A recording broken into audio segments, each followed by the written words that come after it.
Thank you for joining me at CodeRage 9 for my session on creating highly connected apps with Bluetooth and Kinvey using RadStudio XE7. My name is Sarina Dupont, and I'm a Senior Product Manager at Embarcadero Technologies. I'm also joined by Caroline Murphy, Director of Client Services at Kinvey. Now let's talk a little bit more about building connected applications with RadStudio XE7.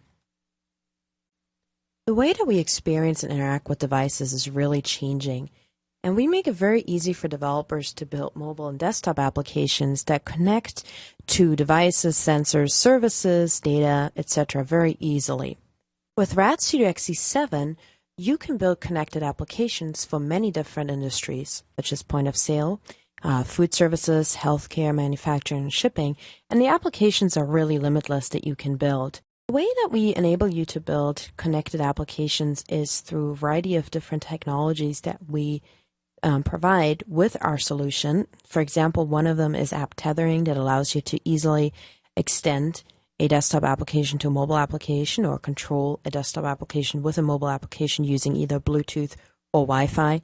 We also have support for Bluetooth smart devices via Bluetooth LE support. We have built-in components for accessing REST APIs. So for example, you could connect to a fitness device that has a REST API to retrieve its fitness data, for example, your daily steps, as well as using the SDKs that are available for specific devices to then build connected applications. You can also support many different devices with the same code. So for example, if you're targeting a Bluetooth LE smart device, such as a heart rate sensor, you can write your application once and have it work with various heart rate sensors by various manufacturers that subscribe to that same GATT profile. Now let's talk a little bit more about our BaaS integration in RadStudio XE7. Our BaaS integration allows you to access data and object storage in the cloud. We also provide support for user authentication. So for example, the user can easily log into their application. You can build in support for signing up a user, providing a password reset functionality right within the application, or triggering a password reset email, allowing the user to upload files to the cloud, also consume data that they've added either manually via the BaaS web interface or through their application. It also supports push notifications, and we have built-in support for Kinvey as your BaaS provider. And with that, I'm going to pass the mic to Caroline Murphy from Kinvey. Thanks, Sarina. Hi, everyone. I'm Caroline Murphy. I'm Client Services Director at Kinvey. And I'm going to take a quick second to explain what Backend as a Service is and how it helps you when it comes to building mobile applications. So the term Backend as a Service just means that we package up a lot of functionality that you would want in your application and provide it as a service. For example, the app that we're building uses features like authentication, data storage, business logic, and push notifications, which are just a few of the features that you get with a Backend as a Service. So as we go along here, Sarina is going to explain what parts of the app are using Kinvey components so that you can get a better picture. Embarcadero has actually built in Kinvey components to the platform to make it even easier to use, which is what we're going to cover. So the other benefits of using a Backend as a Service instead of building your own backend are that you save significant time developing, you get the added benefits of scalability, and you don't have to worry as much about backend maintenance. That's our job. We do that instead. Okay, I'm going to pass the mic back to Sarina now. Thank you, Caroline. Now let's talk about how you can integrate and use Kinvey with RadStudio XE7. Now the first step is to create your Kinvey BaaS backend. And you would sign up for an account by going to kinvey.com, and then you sign up with your information, and the next step is to create a new app backend. In that case, you would select REST API and click Create App. And then once you have created your backend, you're provided with an app ID, an app secret, and a master secret. And in our product, we have a Kinvey provider component that you can drag and drop right onto your form. And then you put the app ID, app secret, and master secret that is provided to you via your Kinvey dashboard into that component, into the fields that the component provides.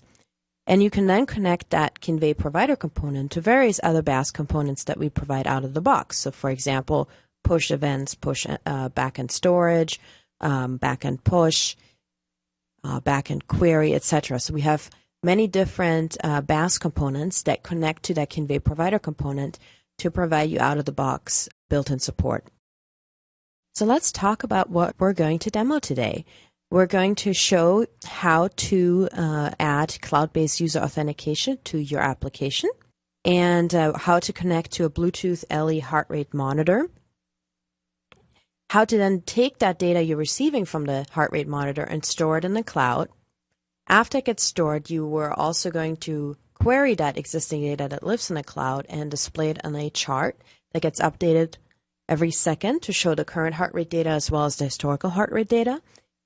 And then we're also going to send a push notification to the medical professional based on a specific heart rate. So in the client application that the user or patient is going to use in this case, we're going to predefine a notification threshold. So for example, we can say if the heart rate exceeds, let's say, 85 beats per minute, I want to send a push notification automatically to the doctor.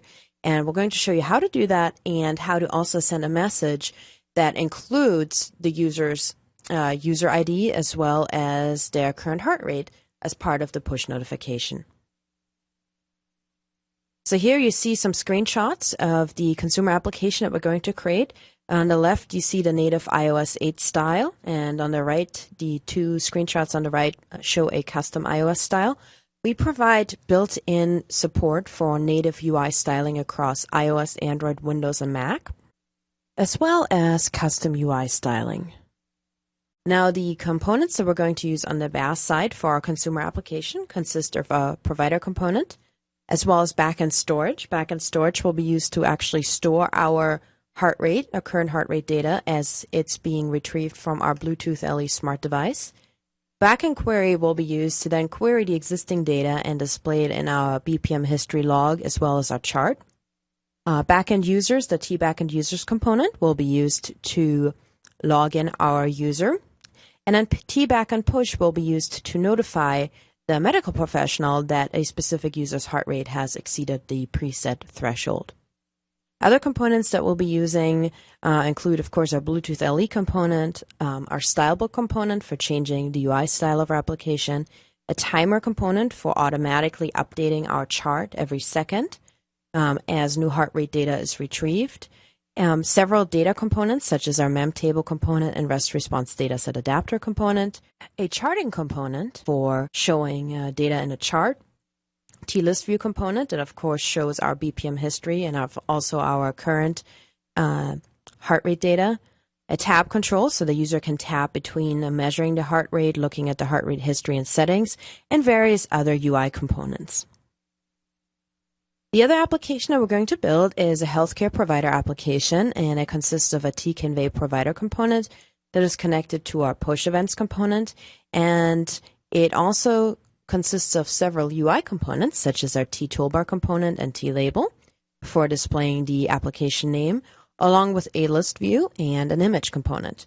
And this application is going to receive a push event from the other application if a user's heart rate exceeds a certain preset threshold, and then we'll display that notification in our list view component. So now let's get started with our demos. So let's have a look at our demo application. So our demo application consists of two different forms, a login form and then a heart rate form. And our login form is where the user logs in and then sets their BPM threshold that the doctor tells them, or their physical therapist, for example, or their personal trainer tells them to set. And then if the threshold, if your heart rate exceeds that preset threshold, we're going to send a push notification to the medical professional, letting them know the name of the user and the current heart rate that it's recording. So login form, our login form consists of a tab control with two tabs. We have a tab for logging in the user, and then we have a second tab for setting the threshold. Now the tab control position property has been set to none, which allows me to use the tabs as views, so to speak. But of course, you could also switch between top, bottom, dots, etc. However, in this case, I want to make the user log in first, and then after the user has logged in, I'm going to transition them to the threshold tab. And after the user sets a threshold, we're going to close the login form and then bring up our heart rate form. So let's have a look at our login tab. The tab consists of a top-aligned image, and this is our logo for application. And then we also have a list box we're using as a container, so to speak, to include two edit controls, our username edit and our password edit. Then we also have a button for logging in. And this is edit 1 and edit 2, and we just renamed them to username and password for the edit controls. Now let's navigate to our threshold tab, and you can navigate using the active tab field here or by clicking on the dots below. Then we also have a list here that contains an edit control or a number box and a button. And what the number box allows the user to do is set a threshold. And if you look at the keyboard option, it's set to number pad by default. So that means if the user taps on the number pad or number box, T number box component, it will automatically bring up a numerical keyboard for the user to enter the BPM notification threshold. And then we have an event set up for setting that threshold. Now, for our BaaS enabling of our application, we have our T Kinvey provider component, we have a T backend storage component, and a T backend users component. So the backend users component is connected to our Kinvey provider component, and the same is also true for our T backend storage component. On our Kinvey provider component, we have set our app key, our app secret, a master secret, and have also defined a username and password. In this particular case, the username and password is the one that will be the same one that is assigned to the application that will receive the notification, which in this case is our admin, for our medical professional to receive a notification if the BPM exceeds a certain threshold. Then I also have an Android push GCM app ID, and that is our Google Cloud Messaging ID.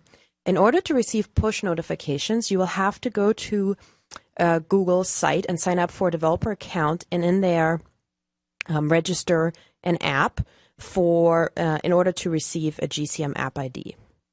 And that's something that you will then have to link with your Kinvey account for receiving a push notification. Now let's have a look at our code. And for that, I'm going to navigate back to my login tab. So here our code, what we're doing is on-click for the button. We're using the on-click event.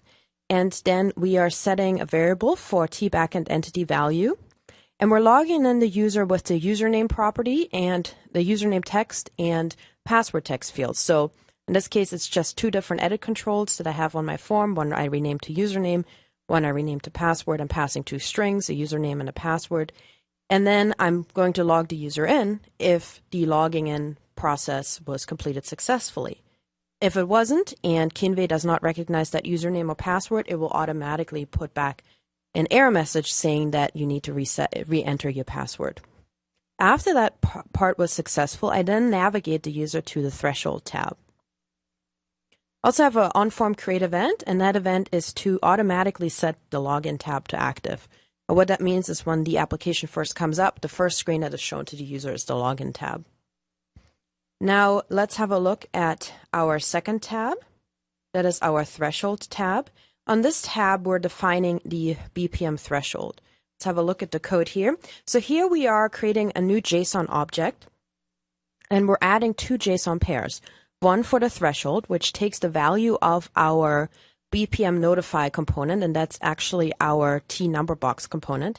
It takes that value, and then it takes the username that you use to log in to the application. And we're going to create a new JSON object here that contains both of those JSON pairs and then creates a data collection on our BaaS backend using Kinvey. And so it's going to create a data collection called heart rate user data, and it's going to create two columns, one called threshold and the other column called username. And it's going to store the threshold value that you've entered into the number box component and the username that you used to log in to associate those two. After that has been done successfully, it's going to show a message saying that the threshold has been set. At that point, I'm going to hide my form and bring up my heart rate monitor form. Now let's have a look at our heart rate monitor form. And this form is the main application, and it consists of our Kinvey provider component again. The same properties are set as I had on my login form. I also have a backend storage component for storing all the new heart rate data that I'm receiving from my heart rate monitor. I have a BackendQuery component, and what that BackendQuery component does is it looks in my Kinvey backend using the heart rate cloud data collection, which I'm going to create when I scan for my heart rate. As soon as I scan for the heart rate and has detected a heart rate, I'm going to write a new data collection, and it's going to be called Heart Rate Cloud.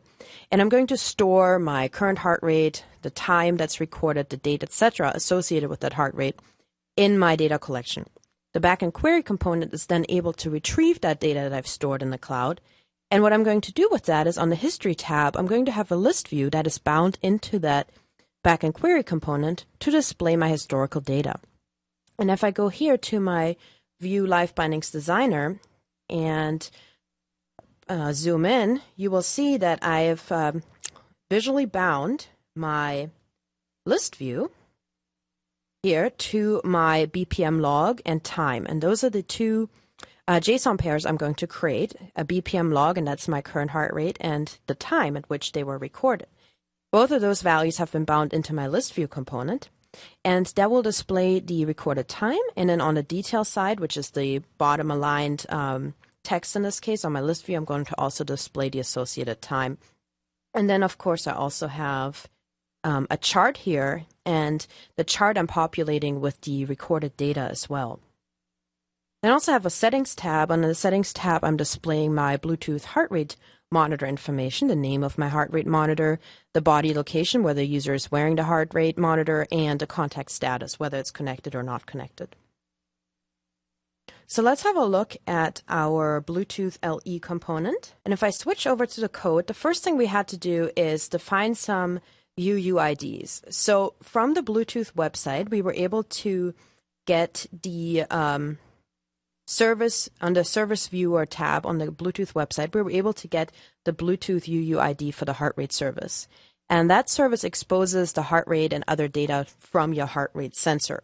And that heart rate sensor is using one of these standard Bluetooth GATT profiles. And then we had to get the heart rate measurement characteristic and also the body sensor location where the user is actually wearing the sensor. And that is a Bluetooth characteristic, and we had to get the UUID from the Bluetooth website, and those are defined right here. So you see from the Bluetooth website, we got the Bluetooth UUIDs for both of those. And then we also have an array here where we're using the body sensor location characteristic to index the array to display the string that then tells us where the user is actually wearing the heart rate sensor.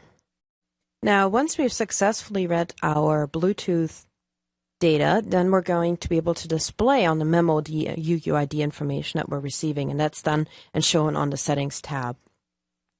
Now, of course, we also have our scan event, and if you look at the code for that, let's go back to the measure tab here. We have an on-click event, and then we call the doScan method, and if we scroll down to the doScan method here, you see that we are automatically clearing the heart rate text at that point, and then we're doing the Bluetooth LE1.discover devices. We're calling Bluetooth discover devices, and for several seconds, we're searching for available heart rate monitors that fit our UUID that match the Bluetooth GATT profile.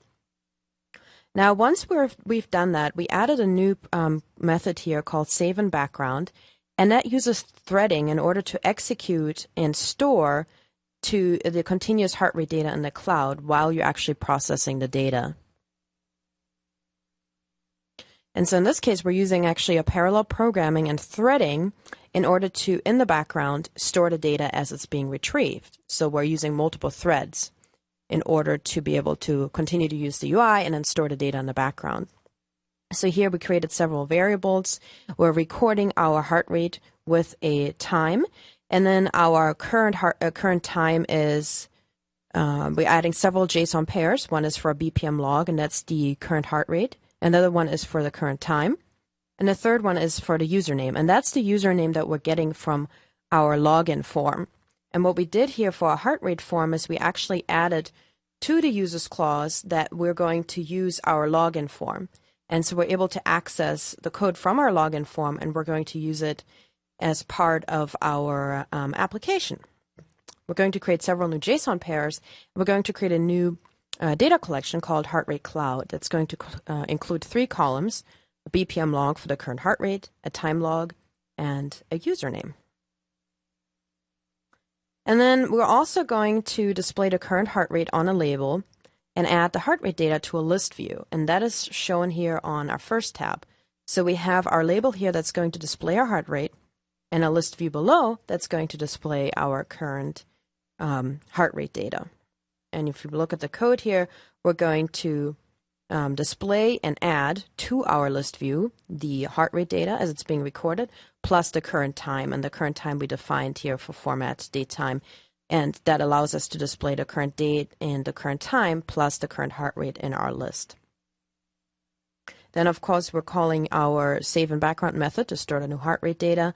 And if our heart rate data, and that is the data here shown on our label that's displayed on top of our heart rate graphic, if that data is higher, if that number is higher than the predefined threshold, then we're going to send a backend push.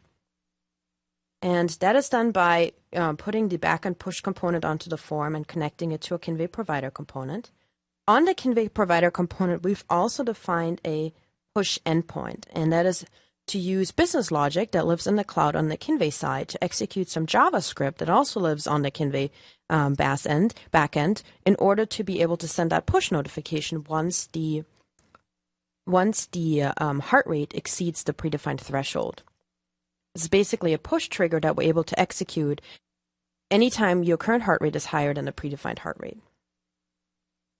We also have a timer, and so what we're doing here is we have an on-timer event, and it says if the current tab is our history tab, then we're going to update the graph per every second.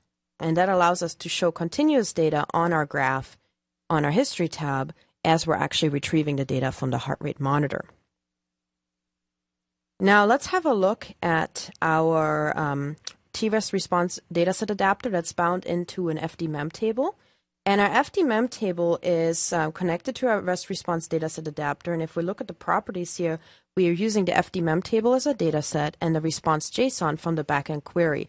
We're then storing the data we're getting from the cloud in our FDMEM table, and we're able to bind it to, for example, our list view to display the data right from the cloud in our historical data list view.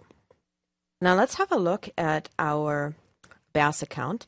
So here I've predefined 2 new data collections. One is called Heart Rate Cloud and one is called Heart Rate User Data. These will also automatically get created for you as you're running the application if you don't predefine them. So you see they currently don't have any columns except the default columns that are automatically created. So with our IDE, we provide the Fire UI multi-device paradigm, and that allows you to design your application, code your application on the master view. Then each created view inherits all that code, and you can make custom changes for a particular view that you want to have executed at runtime. So for example, if you want the application to do something slightly different on iPhone and Android, you could create an Android view and an iPhone view, and then you can customize the UI and code as needed. So here in this case, I have my iPhone view, and I can tweak, for example, the size of the logo, etc., to customize how that application appears on my target device. So now I'm going to deploy this application to my iPod Touch. Now here you see the app running on my iPod Touch, and I'm using a mirroring app to display the actual app running on my physical device. So I'm going to add a user here first via my Kinvey account.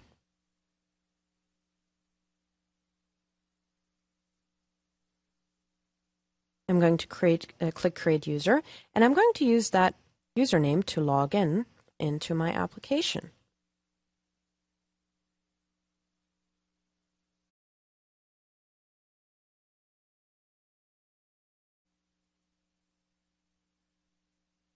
And now it's going to tell me that I'm logged in. And then I'm going to set my threshold, say to 89. So I want to send a heart rate notification anytime my heart rate exceeds 89 beats per minute. So now I'm navigated to my main application. And if we go over here and look at heart rate user data, you will see that I've created 2 new columns in my data collection. And one is with my username, and then it's my associated threshold.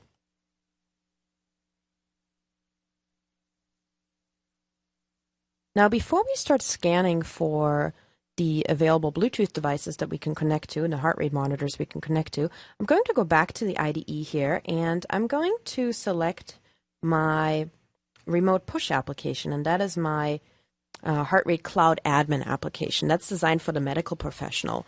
And I'll show you the code here in order to be able to send a push notification to the medical professional once the heart rate exceeds a certain threshold.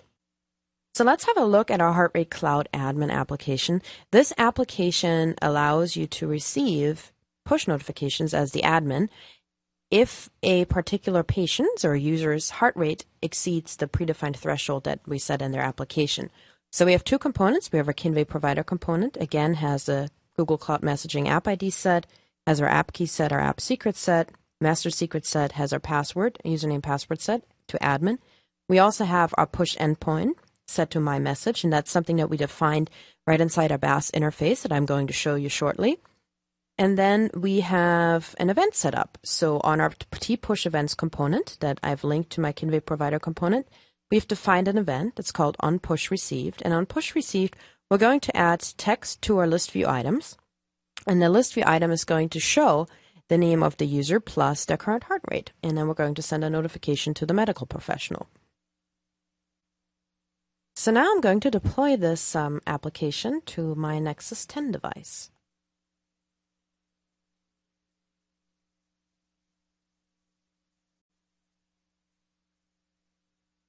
So on the right here, you see my iOS application running on my iPod Touch that I'm mirroring to my MacBook. And next to it, you see my Android application that's running on my Nexus 10.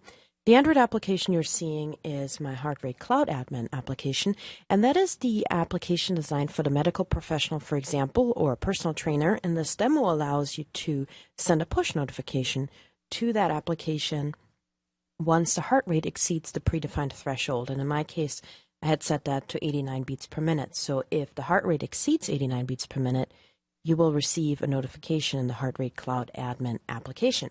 So now I'm going to connect to my Zephyr heart rate monitor. So here you see it's adding my heart rate to my list. Now I'm going to run to bring up my heart rate. And so here you see the notification on my screen, and I've received a push notification in my application. Now if I close that application, I will get the notifications, and they will be coming in through my Android Notification Center. And you can see them right here.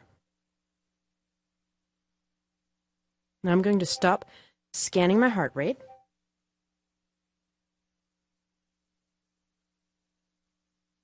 And if I click on the History tab, you can see a chart with my BPM history. And you can also see that I'm displaying a nice little heart rate icon to the left of each recorded historical heart rate, and along with the date and time. So here you can see the heart rate name, the sensor location, and that I made contact via the sensor to my heart rate monitor. You will see that my heart rate is recorded here with a timestamp, and it's recorded against my username. And the heart rate user data also displays my username and my threshold that I've set. Now if we go to business logic and we go to my message, that is my custom endpoint that I set on my Kinvey provider component, and that is some JavaScript that gets called when I want to send a push notification when the heart rate exceeds the predefined threshold, and that's going to send a push via the Backend as a service server. So it triggers a push, and then it sends a message to the medical application. And then users, of course, I have my users defined. I have a variety of different test users, and then, of course, my Sarina webinar user. And to add a user, you just click on Add User. You set the user's username and password, and then that's the username and password that they're going to log into from your application. Alternately, you could also add functionality to actually register a user right from within the application if you didn't want to predefine it from the beginning. Now let's open it up for some questions. All right, so Sarina is joining me here in the studio for Hello. Q&A. Thanks, Sarina. Lots of backend of service is so cool and useful that you can just take advantage of that right away. So the question about building Bluetooth apps without using GAT and what's involved in that.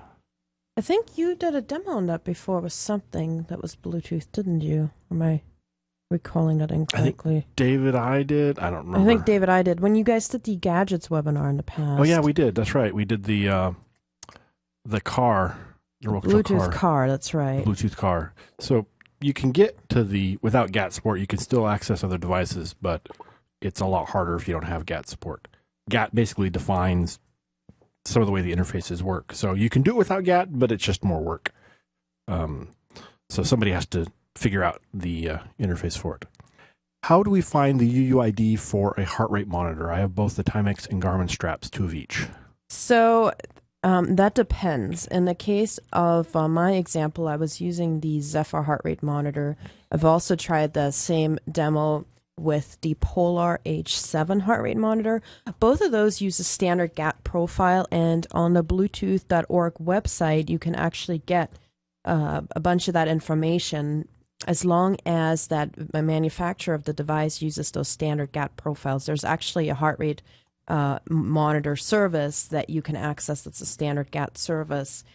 I don't know what those 2 devices that you were mentioning, I don't know if they are using the standard GAT profiles or not. I think the best way to do it would be to look online. Alternatively, you could also run that demo. That we have an example that we ship with RadSuit XC7. It's not the exact demo you saw here because I've extended that demo to include BaaS support. But we have a heart rate demo, and that's included in the samples with RadStudio XC7. So if you go to samples, mobile samples, and you go to device, sensors, and services, Bluetooth, you can find a heart rate demo there. You can definitely deploy that and try connecting it to your heart rate sensor. Alternatively, you could do research online and see if that uses a standard GAT profile or not.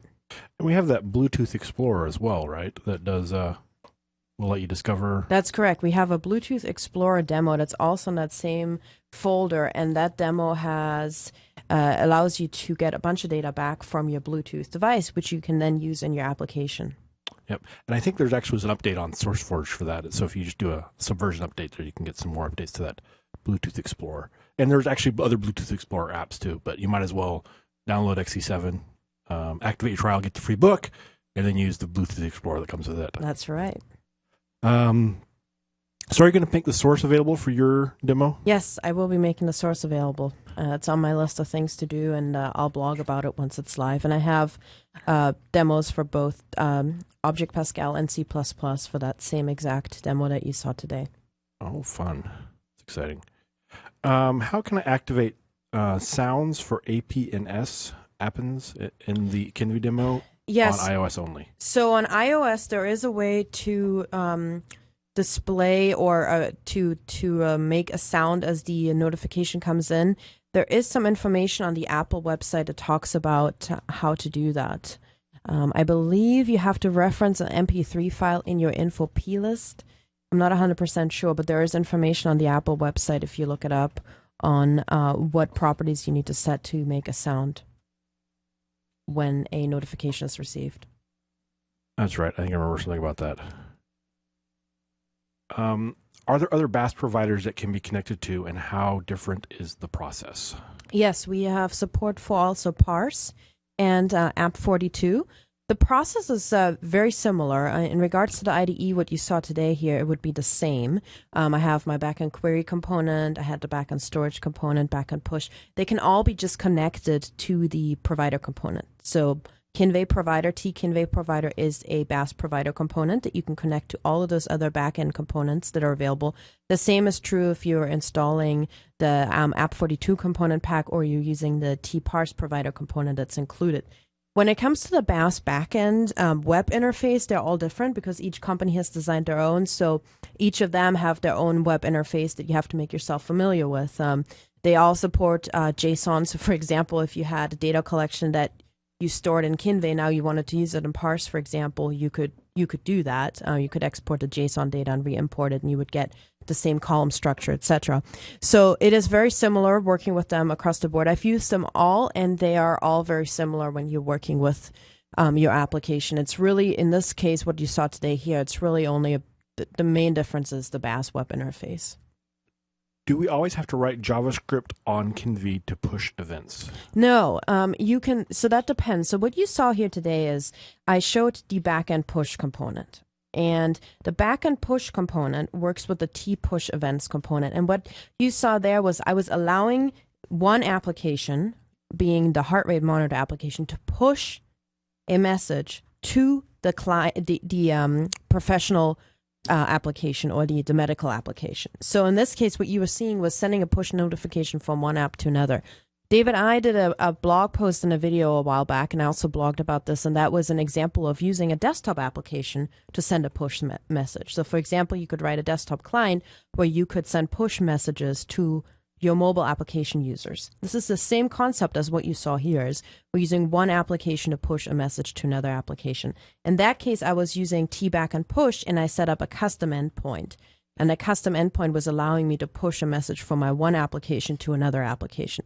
If you're using the BaaS web interface and you just want to send a push notification to your users from within the BaaS web interface, then you don't need to set up a custom endpoint. You can just use the tpush events component. You go to your project options, make sure you have push notifications enabled. Then that will write the correct Android manifest file settings that you need to set if you're deploying the application to Android so that you can receive the push notifications. And with the tpush event component, you will then receive those notifications in your application. Of course, for Android, you need to set your Google Cloud Messaging ID. That's a GCM ID that's set on your provider component. So for example, Kinvey provider component has a GCM ID property. You would have to, you go to the Google site and you sign up for an account, and it will, when you create a new project on a Google site, it will give you that ID. And you also have to add that ID in your Kinvey account or BaaS provider account. In that case, if you just want to send notifications to an application, you can do that all within the BaaS web interface. In this case, because I wanted to be able to send a notification from the medical, the patient's application to the medical professional's application, and I was sending a push from one app to the other. If the heart rate was exceeding the predefined threshold, I was using that custom endpoint. That is not necessary if you're just sending a push to an application, and you can do that directly via the BaaS web interface. Okay, great. Robert pointed out that Kinvey is probably not HIPAA compliant, and so for actual medical app, that might be an issue. Do you know anything about that? I don't know anything specifically about that, but I do know that they encrypt all the data that's being sent back and forth, and that's being stored in the cloud. And they do have a security document, and I believe it's on kinvey.com/security. Let me see here. Kinvey security. I think they have a white paper. They do have a white paper on security. I know that because we had. Okay, there's a Kinvey security overview. Okay, so they have a white paper on this topic, and it's at kinvey.com/security-overview. And it's a great white paper that talks about data security in the cloud and what Kinvey has done. And again, it's kinvey.com/security-overview. And Jim can put that URL in the chat as well. This demo assumes the use of Kinvey. Is there a demo showing how to create a disconnected model that syncs with its own backend? This demo was something I created in conjunction with Kinvey in regards to focusing on using backend as a service. Alternately, you could, of course, store the data in a local database as well. You could store it in your own, in your own database. You could store it within the app. You could store it in a local database within the app or remote database. But this particular example was designed to show cloud. It doesn't mean it couldn't be changed, and we'll make the source code available, but this demo does not have that functionality. So what is EMS, and how does that fit into the picture? EMS is Enterprise Mobility Services, and that is very different from BaaS. BaaS is backend as a service, and it allows you to store your data in the cloud. EMS is our solution for allowing you to, it provides a full middle tier. Provides a full middle tier server, out-of-the-box support. It gives you analytics on your users. You would run that on your own server versus using, for example, a BaaS backend. It's an enterprise solution that you can deploy within your own enterprise. What's the cost associated with Kinvey, using Kinvey? They have various plans, and it's best to go to kinvey.com and look at their pricing. I do believe they have a free plan. They have like an indie plan, a business plan, and an enterprise plan, if I'm correct. And you can go to kinvey.com/pricing. You'll see they have a starter free plan, indie plan, business, and enterprise plan. So they have different pricing models depending on the company and the features that are available. So the app talks to the Bluetooth device using its unique ID. Is that unique ID on the device somewhere? Yeah, that's the UUID that you can get for the particular device. Yes. And so that's unique to the device. So you get that when you talk to the device, you find out what the UUID is. Yes, usually the device manufacturers have unique IDs that they provide, and if you use that Bluetooth Explorer demo, you can get that information back. So that's a way, if you have multiple heart rate monitors, you could distinguish between Yes, them. there is a manufacturer-specific one. So, for example, if you had 3 people that all were using heart rate monitors that use the standard gap profiles, you could allow the user to sync, or you could connect to a specific heart rate monitor by using the UUID, and then you could show a selector via a combo box, for example.